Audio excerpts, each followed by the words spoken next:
azken urtetan mantendu egiten da ezagutzaren bilakaera, golantza, erabilera egonkortua, eta hori ere kale neurketetan eta ikusten da, ez?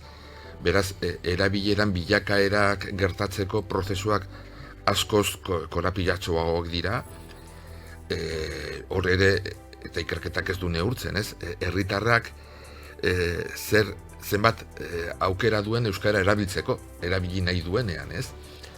Horrek ere baldintzatu egiten du. Gero sartu dira beste kontzeptu batzuk, ez? Estres linguistikoa, noraino euskaldun batek ibili behar du saioa egiten, ez? Euskaldun bat aurkitu arte.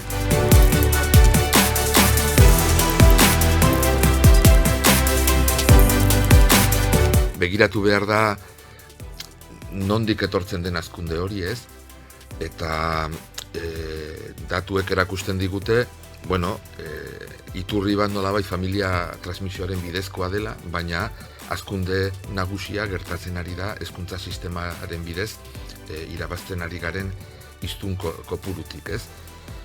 Eta elebidun hartzaileen kasuan nabarmenagoa da irabazi hori, ez? Hezkuntza sistemaren bidez irabazitako hiztunak edo komunikaziorako gaitasun bat duten pertsonak direla, eta orduan kopuru horiekin orain ikusi behar duguna da, ez? Zer nolako ezagutza dagoen kopuru horren barruan, ez delako ere elebidunen ezaugarriak ez dira homogeneoak elebidun guztientzat, ez? Badira euskaraz hobeki gaztelenez baino hobeto komunikatzen direnak, eta badira alderantziz.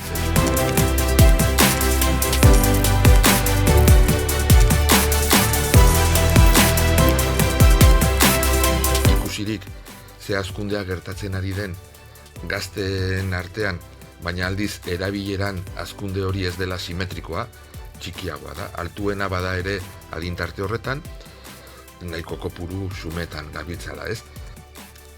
Zer nolako neurriak hartu behar ditugu gazte horiek bere bizitzan naturaltasunez euskara modu altuagoan erabiltzeko, ez? Eta orduan hor dator gure ardura. Hizkuntza politikak garatzeko momentuan non jarri behar den fokoa.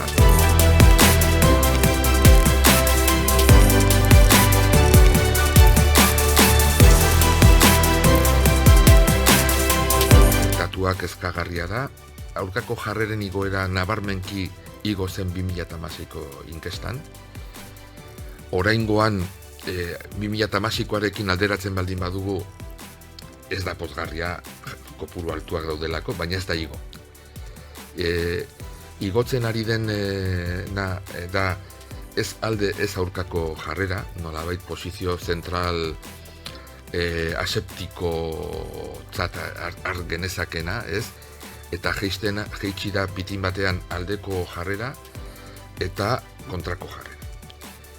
Eta nik esango nuke polarizazio hori 2016an polarizazio induzitua ere izan zela, medioen bitartez diskurso faltsuak eratu zirelako. Gazte euskaldunen artean, agian euskararekiko atxekimenduan ez dagoela beren gurasoen edo aurrekoen atxekimendu bera gauza asko hezkuntzan edo herri euskaldunetan, tokiko instituzioetan, ez? Euskaraz egin ditzaketelako. Eta orduan, agian hizkuntzarekiko atxikimendua ez da gauzak lortzeko helburutik elikatuta, baizik eta egunerokotasunean normaltasunez bizitzen dute edo pertzibitzen dute, ez? Eta badirudi hor egon daitekela nolabait jarrera apalago bat galderaren aurrean, ez?